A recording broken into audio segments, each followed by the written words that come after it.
Meanwhile, former Chief Executive Officer of Kumasi Asante Kotoko, Herbert Mensah, has commended the football governing body for cracking the whip on Premier League side Ashgold and Division 1 outfit InterAllies. The two clubs have been demoted to Division 2 of Ghana football after their involvement in match-fixing scandal in last season's Ghana Premier League tie played at the Linkley Sports Stadium. Herbert Mensah is hoping the punishment will serve as a deterrent to clubs who will engage in match manipulation. Look, simply put, what is right, what is wrong. Betting, match fixing, match manipulation is wrong. And I think if you're found guilty, there has to be a process that is quick, is decisive, is effective, and is strong. I think the recommendations of what I've heard today from the GFA's disciplinary committee are critical if I start back to front.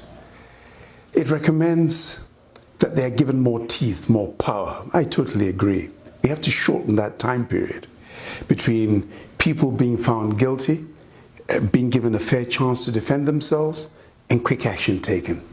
Yes, we still have to look and see what happens if you issue massive bans to team owners, to executives, to players. Do they have any incentives still to play? What happens to the remaining fixtures? These are very real issues.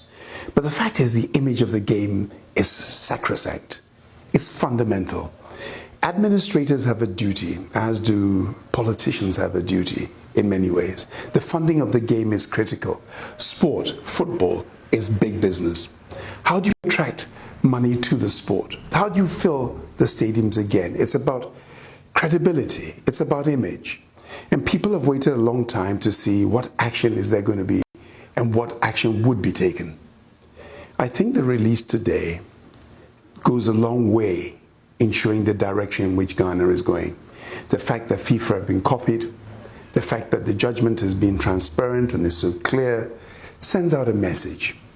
Maybe, and I would hope, I don't know, that the administrators of the game and the powers that be recognize that football is big business, and big business will not follow anything that taints its image, and betting and gambling certainly does. I feel sorry in many ways for those who may have been dragged in unwittingly, but for those who did not even want to pitch up when they were called by the disciplinary committee, they were lucky to get off for 24 months. I think at the top end, there are huge fines and bans. I'm not going to dispute those. That's not my job. That's the disciplinary committees. But the fact that it has come out today is a positive. There are many things wrong with our game. But today we need to take our hats off and say well done to the disciplinary committee, to the FA, to Kurt and his boys, and hope that the other cases that are outstanding will be seen through a lot quicker than this one has taken, and we'll continue with that transparency. There must be a deterrent.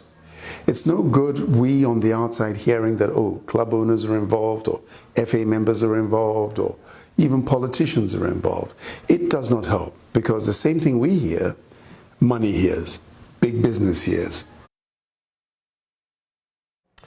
The two clubs have officially filed appeals at the Appeals Committee of the Ghana Football Association. InterAllies did so at 11:04 a.m., whilst Ashanti Gold did theirs at 9:00 a.m.